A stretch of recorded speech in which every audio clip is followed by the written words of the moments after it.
What's up, everybody? This is Dr. Nick with 𝘆𝑠𝑠 Media, and today I want to talk to you about the 3 ways that you can jumpstart your stalled chiropractic practice. So we are here on Santa Monica Beach. You can see what they call the Pleasure Pier right behind me. And the reason why I'm here at Santa Monica when I'm talking about jumpstarting your practice is that little known fact, Santa Monica Pier was formed in 1909. Not to be an amusement park, but actually it was, the pier ran all the way out past the breakers, like past where the waves break. And underneath the pier, they ran a sewage pipe that pushed all the sewage from, LA or this area of LA out past the waves. So it was actually created to just move the sewage out past, out into the ocean. So I think they did that for like 6 or 7 years, and then they decided that's probably a bad idea. Let's turn it into an amusement park. They put up a roller coaster, and now it's kind of like a big attraction for LA. So the reason why I say that is because if the Santa Monica Pier can go from basically a poop pier to a pleasure pier, then you can, even if your practice has been stalled for a couple of years, you can start to create that momentum again. So the 3 ways that you can do that are, number 1, you can niche down to blow up. So one of my mentors says that. She says, if you niche down, people know what it is that you do, what it is that you stand for, what it is that you're creating, and they can help you find more patients. You can start to attract more patients that are within that niche that you're wanting to do more of.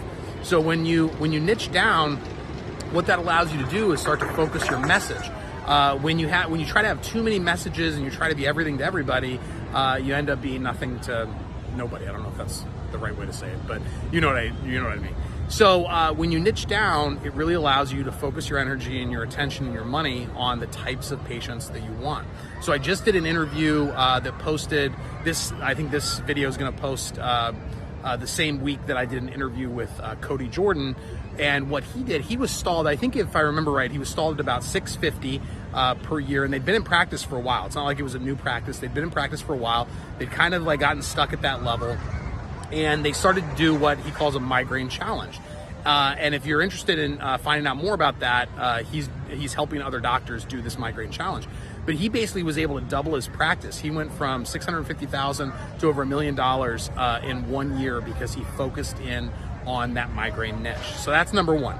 Number 2 is add a new service into your practice that allows you to attract a different type of patient.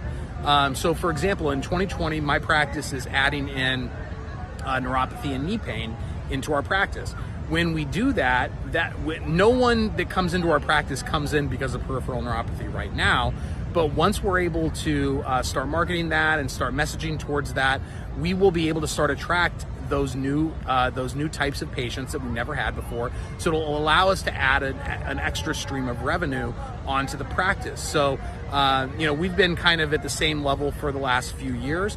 This is a whole new thing that the biggest jump I ever made in practice was when I added 8 weeks of wellness into my practice, because it allowed me to attract a different type of patient. All right. And then the third thing is going to be to add in a different stream of marketing, or go where people, go to a place that you haven't gone before to market, or do a different type of marketing that you haven't done before. So what I mean by this is add in, speaking, do lunch and learns, do dinner talks, add in spinal screenings or health fairs, do Facebook ads, do Google ads, create content, do something that you haven't done before in order to attract the people that you're going to attract. So, so when you're doing that, whether it's, whether it's conversion ads like a Facebook ad or a Google ad, whether it's something that specific to where you can really track what's coming in, or it's a little bit more nebulous like content marketing, you'll still be able to allow people to find you in a different way than what they're doing right now. So remember, if you are stuck in practice, be sure to add these new different types of ways of getting people into your practice. It'll allow you to start to jumpstart that and make 2020 your best year ever. All right, see you on the next one.